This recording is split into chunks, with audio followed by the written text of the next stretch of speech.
Maraming salamat, Brother Melvin. Happy Sabbath po sa inyo pong lahat, mga kapatid. Yan, ako po ay medyo nagulantang ngayong umaga dahil doon sa evangelism sa PICC noong kagabi, yan, Sabado ng gabi, Vesper, ay mayroong tayong kaibigan na dumalo doon sa pangangaral. Na Bible study naman siya ni Brother Elder Jimmy Mayores. Pero inatake yata sa puso, mga kapatid, no? So yun. Namatay ang sabi dito.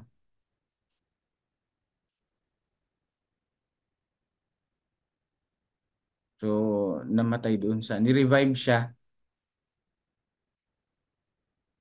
tapos namatay. So yun ay isa sa mga hindi magandang pangyayari doon sa pangangaral. First time yun, mga kapatid, na mayroong namatay doon sa pangangaral.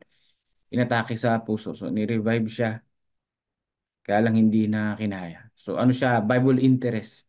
Pero naman na Bible study naman siya. Oh, gabi-gabi siyang umaatin doon. Oh, maaring mabautismo na siya sa pagkakataon na yun. Kaya lang, hindi talaga umabot yung kanyang buhay. So, maikli lang talaga yung buhay, mga kapatid. Salamat sa Panginoon ay tayo ay buhay pa ngayong umaga na ito. So, ngayon ay ating pag-aaralan nag-iisang tularan. At sa ating pong text sa 2 Corinthians 3:18, tayo po ay manalangin, mga kapatid. Isang kahangahangang Diyos na siyang mapagmahal sa amin at siyang nagbigay sa amin ng buhay. Kami nagpapasalamat, O Diyos, sapagkat kami po ay inyong ginising sa mga oras na ito. Humingi kami ng kapatawaran sa aming kasalanan, O Diyos. Hindi kami karapat-dapat, pero ginawa niyo kaming karapat-dapat, O Diyos. Amin pong dalangin ang aming pong pag-aaral sa umaga na ito. Kayo na po ang maggabay sa amin. Ito po ang aming dalangin sa banal na pangalan ni Jesus. Amen. Sabi po dito sa 18 ng chapter 3 ng 2 Corinthians, at tayong lahat na walang talukbong ang mukha, na nakikita ang kalwalatian ng Panginoon gaya ng sa isang salamin, ay nababago sa gayunding larawan mula sa kalwalatian tungo sa kalwalatian, sapagkat ito ay mula sa Panginoon na siyang Espiritu. Dito po kasi si Moises ay mayroong talukbong sa salamin. May talukbong ng kalwalatian ng Panginoon nung siya'y bumaba galing sa bundok. So dito po, mga kapatid, kung ang ating mukha ay natatabunan ng kalwalatian ng Panginoon, unti-unti tayong nababago sa larawan ng ating Panginoon, bagamat para bagang hindi natin nakikita sapagkat dahan-dahan yung pagbabago. No, yung ating character ay ganun pa rin. Pero at least nababawasan ng masasamang ugali. Pero ganun pa rin yung ugali, ano. Ang Panginoon ang siyang nagbabago sa atin. Hindi man makita natin yung changes sapagkat paunti-unti, depende sa tao, depende sa atin. Ang Panginoon ay talagang nagmumold sa bawat isa sa atin. But of course, siyempre, hindi naman din pwedeng magiging definisyon ng isang Kristiyano yung pagiging mabuting tao. Kasi maraming mabubuting tao na hindi naman Kristiyano, na hindi naman mananampalataya, di ba? Mga atheist pa nga, maraming mga mababait na tao. Pero, hindi yun nga ang definition. Dahil ang tunay na mananampalataya, ako'y makasalanan, tinubos ni Kristo sa krus ng Kalbaryo. Ako'y maliligtas hindi sa aking mabuting gawa, kundi sa pamamagitan ng ating Panginoon. So yan po, mga kapatid, ano, ang nag-iisang tularan natin ay walang iba kundi ang ating tagapagligtas. Kung tititig kayo kahit ilang sandali sa kalawlatian ng araw sa katanghaliang tapat, kapag inalis natin ang ating paningin, ang larawan ng araw ay mahayag sa lahat ng ating titingnan. Ganun din kapag ating pinagmasdan si Jesus. Yan po, mga kapatid. Ano daw po yung ginalawang paglalarawan dito? Sabi dito, ang larawan ng araw, kapag katinitigan natin sa katanghalian, makikita natin yung hugis, di ba? Kapag inalis natin yung paningin natin doon sa araw, para may bilog na may iwan sa ating mata. Ganon din kapag pinagmasdan natin si Jesus Christ sa pamamagitan ng banal na kasulatan. Ang lahat ng ating titingnan ay nagpapakita ng kanyang larawan. Ang araw ng katwiran. No, kasi yung araw nga naman pag tinitigan mo, di ba? Tapos umalis ka ng tingin doon, tapos inilipat mo. Nandun pa rin yung paningin mo doon sa araw. Ibig sabihin ni nagre-reflect doon, no? Eh ganun na experience ko yun yun. Kahit yung ilaw, pag tititigan mo tapos nilagay mo doon, nakikita mo pa rin yung ilaw sa ibang dako. So ganun din mga kapatid, kapag nakatitig tayo kay Jesus Christ, saan man tayo tumingin, nakikita natin ang ating pong Panginoong Hesus. Wala tayong ibang makikita at hindi rin makakapagsalita tungkol sa iba. Nakatatak ang kanyang larawan sa mata ng kaluluwa at nakakaapekto sa bawat bahagi ng araw-araw na buhay na pinalalambot at pinasusuko ang ating buong likas. So totoo po yun mga kapatid. Ako ang puso kong matigas ay unti-unting lumalambot kapag ka ang Panginoon yung aking naiisip. Kasi nga, tayo'y tao. Pwede tayong mamatay anytime. Pwede tayong makagawa ng karahasan anytime. Pero ang Panginoon, kung ating tinitingnan mga kapatid, tayo ay makakasurvive sa lahat ng dagok ng buhay, sa lahat ng pakikipagbaka sa sanlibutan na ito. Sabi dito, sa pamamagitan ng pagtingin, nababago tayo tungo sa kabanalan, maging sa larawan ni Kristo. Sa lahat ng nakakasalamuhan natin ay inihahayag ang maningning at masayang sinag ng kanyang katuwiran. Sa pamamagitan ng pagtingin po natin sa kabanalan ng ating Panginoon, yung ating pong larawan ay magiging katulad sa ating Panginoong Hesus. Kaya lang marami mga distraction sa ating pong paligid upang tayo adlangan ng kaaway. Pero mga kapatid, sikapin natin, sama-sama tayo. Sama-sama tayo mga kapatid, no? Kasi nga, may kwentuhan ng mga ibang mga kapatid na kahit ang pastor ay pwedeng makapagpatisod. At mas matinding mangtisod ang pastor. Dahil nga, pastor nga araw eh. Pero hindi mga kapatid, hindi dapat natin itingin ang ating mga puso't isipan sa tao. Hindi tayo Katoliko na sila ay nakatingin sa Pope. Di ba? Kung ano sabihin ng Pope, yun ang ano. Hindi yung mga kapatid. Tayo ay dumadirect sa ating pong Panginoong Hesus. At hindi sa tagapanguna ng ating pong simbahan. Sabi dito, ang dapat nagtularan natin si Jesus ay sakdal na halimbawa kung ano tayo dapat. Siya ang pinaka ekstriktong sumusunod sa kautusan ng kanyang ama. Gayunman ay kumikilos siyang may sakdal na kalayaan. Taglay niya ang lahat ng kasiglahan ng isang masigasig na tao. Sabi dito. Gayunman siya ay mahinahon, matino at mapagtimpi. So dito mga kapatid, ito yung mga character traits ng ating Panginoong Diyos. Sa mga panahon na tayo ay sinusubok, inaatake ng kaaway, nanggigigil tayong magiganti. Yan yung panahon na dapat nating makita na ang ating Panginoon, siya'y mapagtimpi, mahaba ang kanyang pasensya, siya'y mahinahon. Minsan hindi natin kaya maging mahinahon dahil tayo nga ay mayroong natural na likas na isang taong talagang mapagmalaki. Pero dito mga kapatid, sinasabi ng ating pong devotional at siyempre ng banal na kasulatan, si Kristo ang sakdal nating halimbawa. Ano, idalangin natin sa Panginoon. Iba-iba tayo ng kalagayan ng ating pong karakter eh.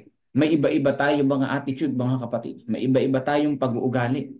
Tulungan nawa tayo ng ating Panginoon na siya'y ating tularan mga kapatid sa buhay natin ito. Nakaangat siya sa ibabaw ng lahat ng mga pangkaraniwan, kagawain ng sanlibutan. Gayunman ay hindi niya inihiwalay ang sarili sa lipunan.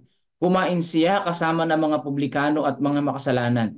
Nakipaglaro sa mga bata, kinarga sila sa kanyang mga bisig at pinagpala sila. Ganyan ang ating Panginoong Hesus, ano? Hindi siya humihiwalay sa mga tao, kundi nakikisalamuha sa mga tao o sa mga makasalanan. Eh, yung mga Pariseo, sinasabi nila, eh bakit ka nakikikain sa mga publikano at makasalanan? So hindi big deal sa ating Panginoon yun, kundi bagkos siya ay nakikisama sa anumang uri ng tao.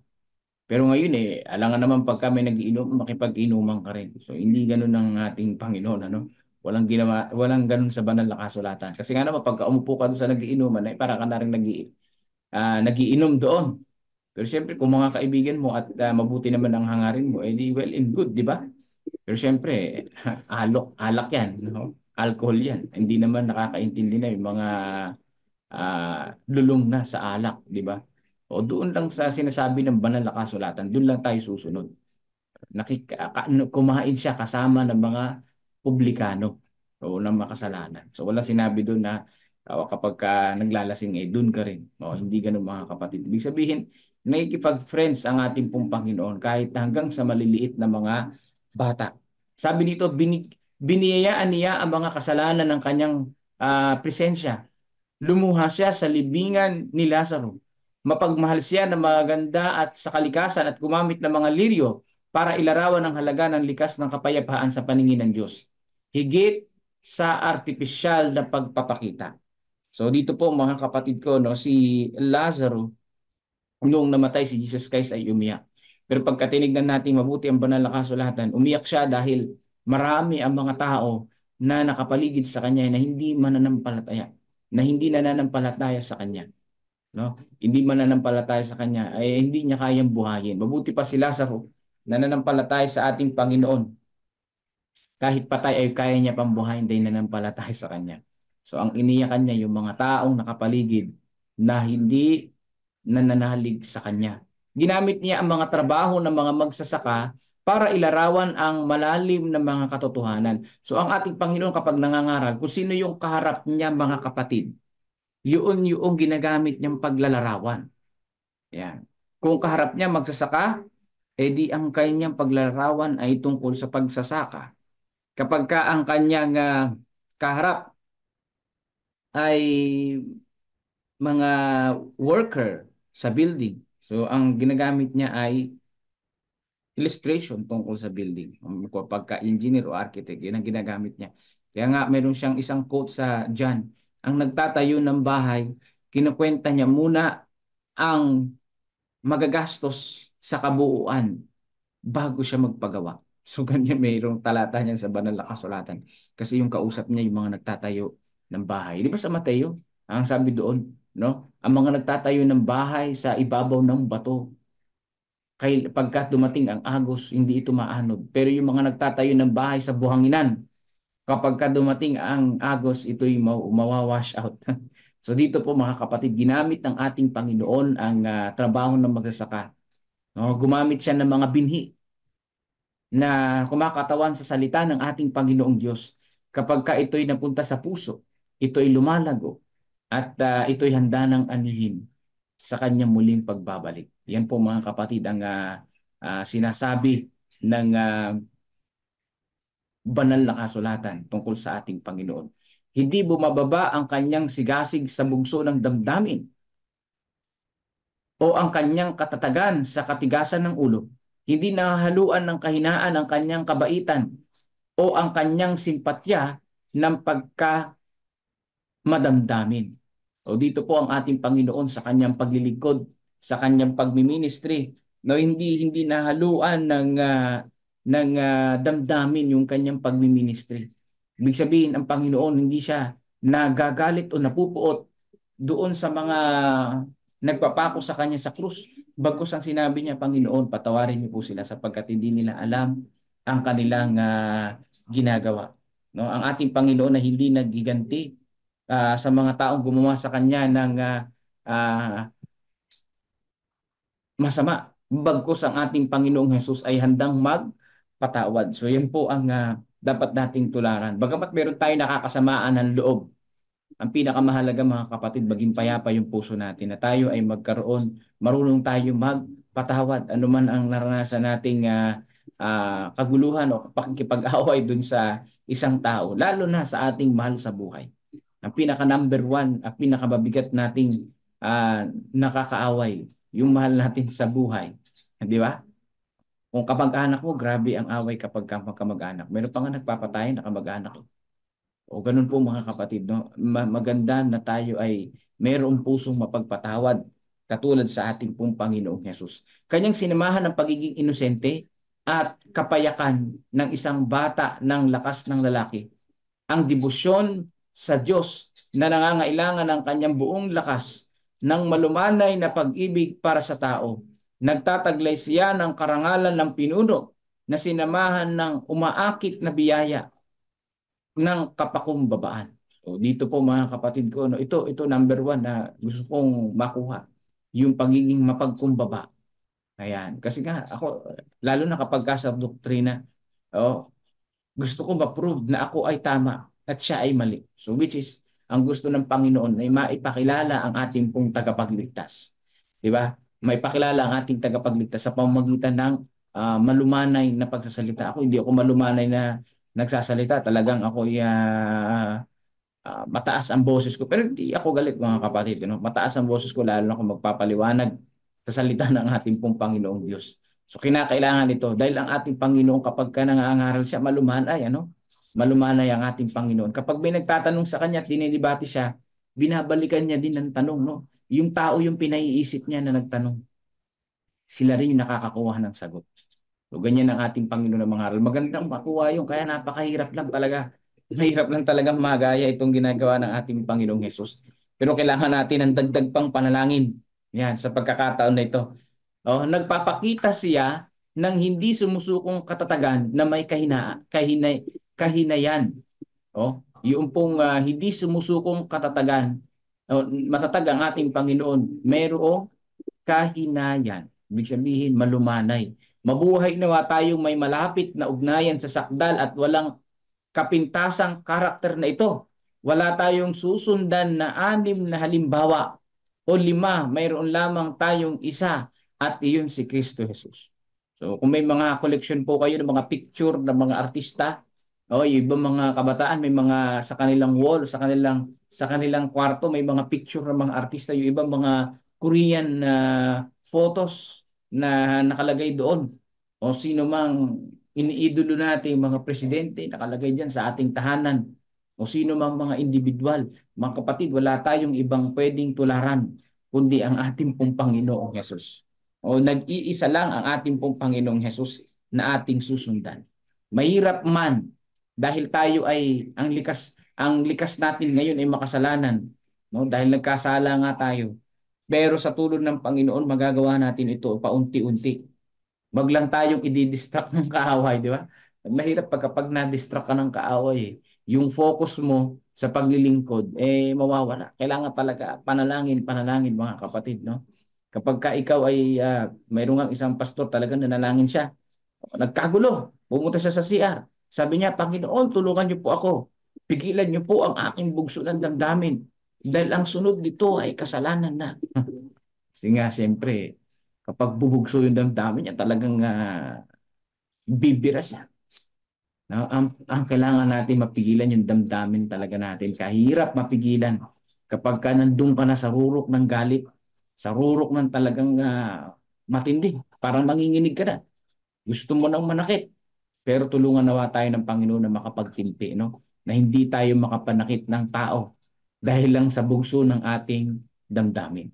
Yan. Sino po ang dapat nating tularan? Ang ating pong Panginoong Hesus. Sabi dito, papaano nasusundan at masusunod ng Panginoon, matutularan ng Panginoon, sabi sa 2 Corinthians 3:18 muli, sabi dito, at tayong lahat na walang talukbong ang mukha. Kasi nga naman, di tayo katulad ni Moises na galing sa Mount Sinai, na nakikita ang kalwalatian ng Panginoon gaya ng sa isang salamin, ay nagbabago sa gayunding larawan mula sa kalwalatian tungo sa kalwalatian sapagkat ito ay mula sa Panginoon na siyang Espiritu. Paano tayo mababago mga kapatid? Palaging nakatingin sa ating Panginoon gaya sa salamin. Gaya ng isang salamin. Di ba kapag may salamin ka sa bahay, time to time nakatingin ka sa salamin. Dahil gusto mo maging maayos ang iyong buhok. Ako, lagi kong nakatingin sa camera kasi gusto kong maging maayos yung buhok. So, ganoon din ang pagtingin sa Panginoon from time to time. Grabe, no? From time to time. Bakit? Nadidistract kasi tayo ng kaaway sa pamamagitan ng mga napapanood natin sa Facebook, sa YouTube, na out of focus tayo sa karakter ng Panginoon. Totoo yan, mga kapatid. Kaya ako gusto ko nang unti-unting mabago yun. Ano? Kaya lang napakahirap talaga. Dahil nga sa social media tayo, nakakapanood tayo ng hindi ayon sa karakter ng Panginoon. Pero tulungan nawa tayo ng Panginoon na ma-eliminate itong mga nakaka-distract sa paglago ng ating pong karakter. At all in all mga kapatid, ngayong araw ng Sabat, ang number one na tularan natin ay walang iba kundi ang ating pong Panginoong Hesus. So please pray mga kapatid, yung pong kapatid natin doon sa PICC na namatay mga kapatid. Oh, ang nag-post nito si Pastor Rickson sa BAA. Ayan, ang nag-Bible study sa kanya si Brother Jimmy Mayores. Hindi binanggit dito kung sino yung pangalan. Yung patient, 70 years old, ang sabi dito. Si Mr. Diosdado Wanhing from Las Piñas. Yeah. So yun po, 70 years old na pala. Inatake sa hospital. Inatake doon sa PICC. So yun po mga kapatid. So isama natin sa panalangin. Ang buong pamilya ni Brother Diosdado Wanhing. Namatay siya sa pangangaral kagabi, Vesper. Ayan. So ngayon ay ating pong dadalangin tayo sa ating Panginoon at papakinggan po natin ang awit papuri sa ating Panginoon. So Brother Melvin, God bless po sa inyo pong lahat mga kapatid at happy Sabat pong muli sa inyo pong lahat.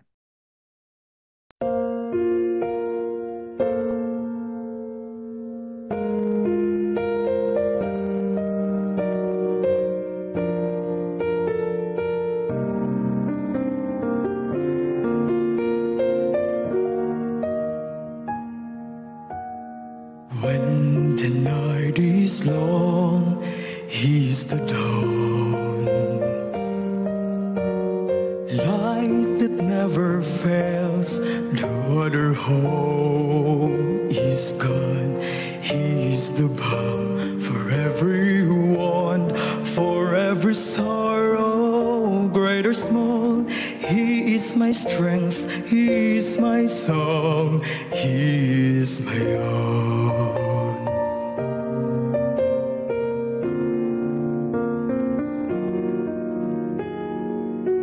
When my world is troubled, He is peace. When my soul is burdened, He is my release. He is my solace when I weep. He is my rescue when I call. He is my strength. He is my song. He is my all. He is my way, my truth, my life, my joy in living. He is my comfort when I fall and sweet forgiving. He is my fortress and the rock that cannot fail. He is my strength, He is my song, He is my all. So through all my days, He is my King, source of endless love and all the praises I sing. And when at last I kneel before Him, safe at home in heaven's halls, then as before and nevermore, He will be my all. He is my Savior, sure and strong.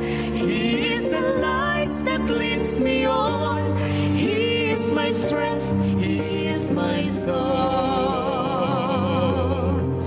He is my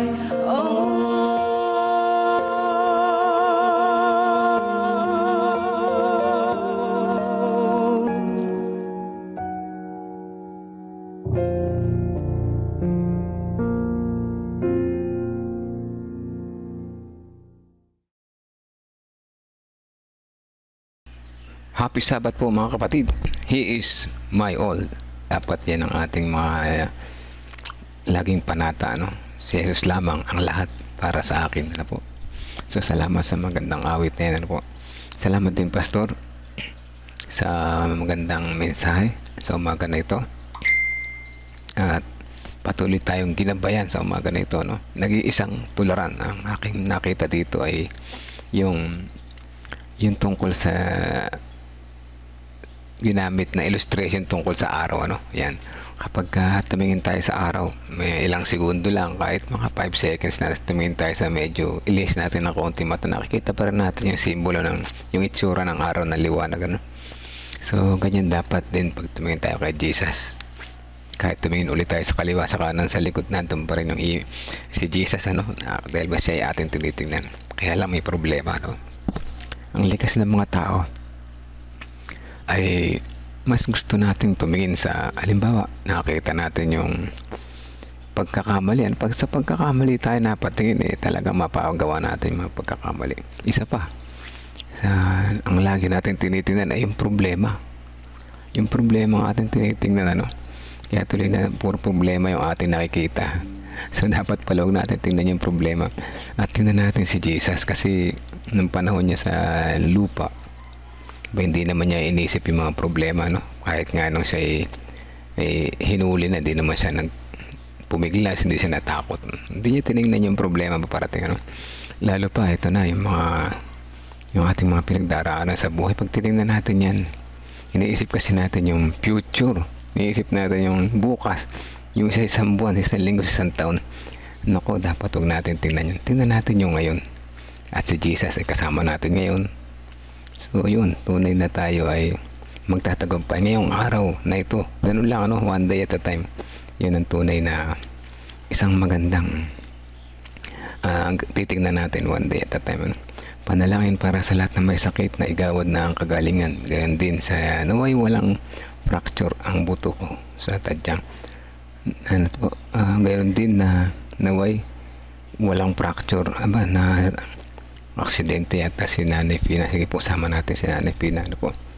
Pakisama po sa prayer si Reynaldo Eusebio, kasi mataas po sugar niya at naway di naman siya maputulan ng paano, kawawa naman, ano po. Sama po natin yan si Brother Reynaldo Eusebio. At may correction po pala, yung palang namatay sa PICC kagabi ay hindi lang basta viewer, elder po pala, elder ng Las Piñas, ano po, Diosdado Juan Hing. Siya daw ang nagtahi ng gown ng mabibinyagan bukas.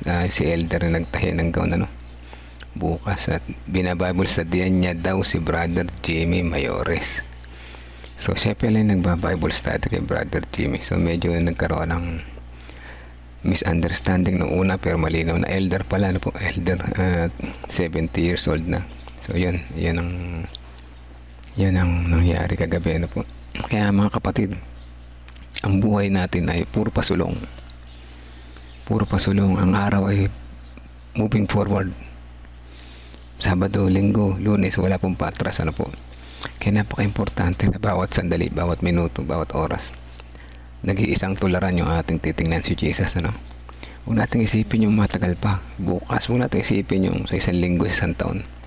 Yung ngayon ang isipin natin, na naway tayo ay magpasakop kay Jesus sa mga oras na ito, para na sa ganun, ano man ang mangyari sa ating buhay, kagaya nung nangyari sa PICC, ay hindi tayo matatakot, ano po. Hindi tayo matatakot, hindi tayo mangangamba, at handa tayo sa lahat ng bagay. Yan ay ating matandaan, ano po, matandaan natin. Alam kong may mga kapatiran tayo ngayon dito na talaga namang nag-aalala, nangangamba sa kanilang kalagayan, kalusugan. Ngunit ang Panginoon ay nariyan, kasamahan na tayo sa buong maghapon na ito. Maraming salamat sa bawat umaga. Ganun lang, ano, bawat umaga, additional one day. Teka muna, ano yung tama, additional one day or minus one day? Mas maganda siguro yung minus one day ng ating buhay, kasi positive yun, nakalipas yun, di ba? Kapag lumipas yung kahapon, good.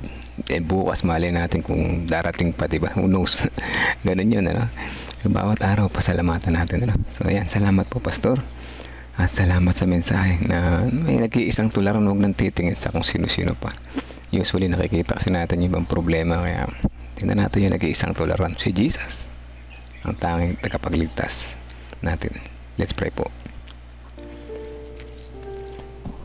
Amang banal na makapangyarihan sa lahat, Maraming salamat sa panibagong buhay, panibagong araw, ngayong araw ng Sabat na ito, panibagong kapahingahan na inyo pinagkaloob sa amin upang kami ay patuloy na sumamba, pumuri sa inyo sa aming pupunta sa inyong bahay sambahan. Samahan kami sa aming pag-travel papunta roon. Ingatan kami sa daan, ilayo sa anumang kapahamakan, at naway tulungan kami na aming isipan ay ang pupuntahan namin doon ay kayo po, hindi ang mga kapatiran. Kaya alisin ang aming mga paningin sa mga hindi namin magugustuhan sa loob ng church upang sa ganun ang pagsamba, papuri sa inyo sa banal na araw ng Sabat na ito ay siyang manguna at siyang aming maitaas. Salamat sa mga lesson na ito na nagtuturo sa amin na may isang tularan na aming dapat tularan, walang iba, aming Panginoong Hesus, na aming tagapagligtas, at siya lamang ang tunay na aming kailangan sa aming buhay upang kami magtagumpay sa magulo, madilim at maingay na landas na ito na aming lalakaran. Maraming salamat sa pagbisig sa amin sa bawat umaga.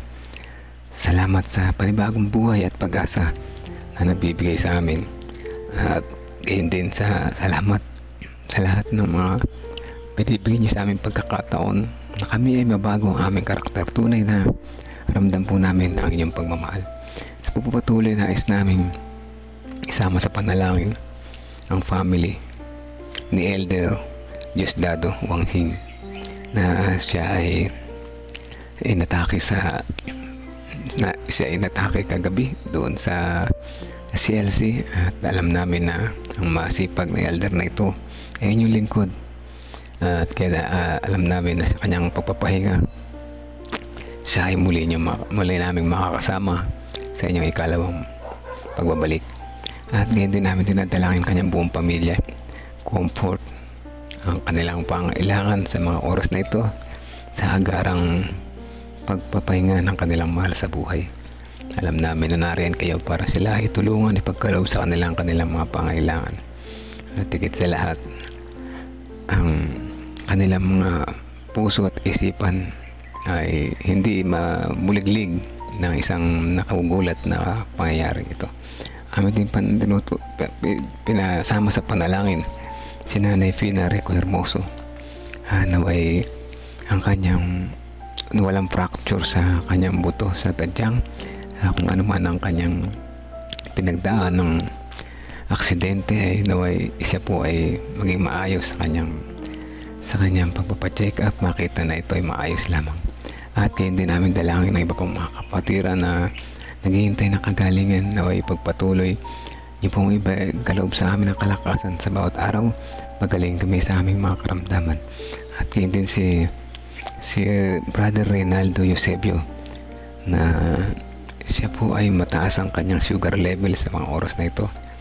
Siya po nawa ay tulungan na ito ay maging ma-improve, at nawa hindi na tuluyang maputol ang kanyang mga paa, pagkat ito po ay kalulungkot niya at ng kanyang buong pamilya. Ngunit alam namin na kayo po ang magpo-provide ng the best para sa kanya at sa kanyang mahal sa buhay, at higit sa lahat sa aming mga kakilala sa kanya.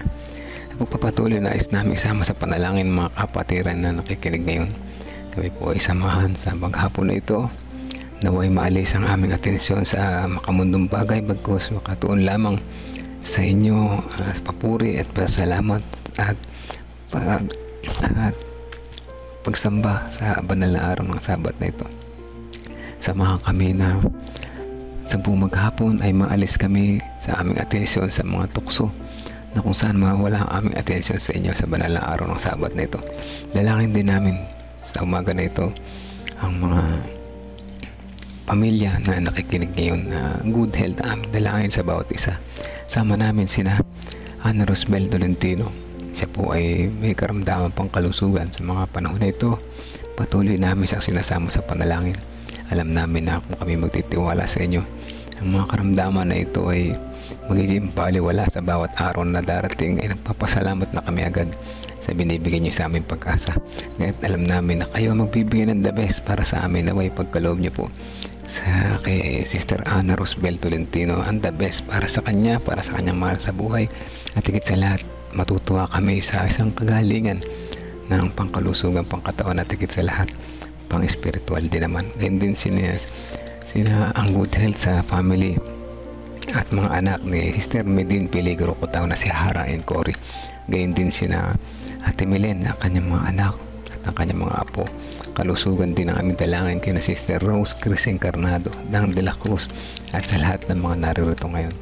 At ganyan din ang mga Bible students nila Ate Flor Erelia at ang family ni Tata Cesar at Heidi De Leon. Naway patuloy silang bigyan ng karunungan para nila maunawaan ang tunay na pag-ibig na namumula po sa inyo. At gayon din ang kanilang tanggapin ang inyo pong inaalok na kaligtasan na tunay at wagas at hindi kailanman magbabago. At gayon din aming dalangin ang mga Bible students sa Tabacao, sa San Antonio at sa amin din dito sa Gapan, at ang mga church planting sites sa Ligab, General Tino at sa iba pang mga lugar dito sa amin nasasakupan. Dalangin din namin ang kalakasan at recovery. So, unang-una sina Kuya Delphine Cao, Pastor Alex Rigor, Kuya Bobby, Ate Lorna, Ate Gigi, Gregorio Santin, si Tatay Pentong, Kuya Jerry Borbon, si Ma'am Sheila Kasamurin, at ang kagalingan sa mga may karamdaman ay patuloy namin dinadalangin. Sina Sister Dora Magana, Sister Nena Salazar, si anak ni Brother Reste Larete na si Baby Josiah, Sister Janet Salvado, si Sister Adel, Tatay Carlito Tomas, si Nanay Fina, si Tatay Roderico Hermoso, si Michael Torella, at si Daniel, kasama na rin si Tatay at Nanay ni Pastor Nelvin at Maribel Agustin, si Heidi De Leon, ang pamangkin ni Sister Marites Loreto, si Brother Arman Reyes, si Rinaldo Eusebio, Ding Bautista, si Penny Eugenio Javier, si John Pulcheng, si Jinjin, si Sister Wendy, Sister Percy, Sister Risa, Jaime Kilantang, si Ate Grace Amano, Ate Esther Lopez, Brother Benjamin Muntigambua, si Marilita, si Dayan, si Pete, Sister Pichi, si Renato Santos, Rumnik Olivia, at Rebecca Francisco, at gayon din si Veronica na isang malapit na mag 8 years old. Siya po ay inyong samahan sa kanyang paglaki, na siya ay maging mabait na bata, masunurin sa magulang, at higit sa lahat nakikilala po kayo at kwento niya rin sa kanyang mga kalaro ito. Amin din dalangin si Precious Cabasog, Princess Jorquina, si Aris C, Sister Lena, Tia Aning, Tia Aurora, si Ate Sally Sanchez, Janet Ontivero, Gina de Guzman, Arturo Duque at Arlinda Duque. Mga kapatiran po na ito ay alam namin na ang karamihan ay malubha ang kalagayan, nag-aalala pa rin sa aming mga kalagayan, sa aming karamdaman. Ngunit kami ay nagtitiwala po sa inyo, Ama, na kayo ang mapagpagaling at magagamot. Kung paano kayong nagpagaling sa iba, ay alam namin na kami rin na inyong pagagalingin sa tamang oras na inyong iginawad sa amin. Maraming salamat sa pagdinig sa aming panalangin. Patawaran niyo po kami kung ano man ang aming nagawang pagkukulang at pagkakasala. In Jesus' name we pray. Amen. Amen. Amen.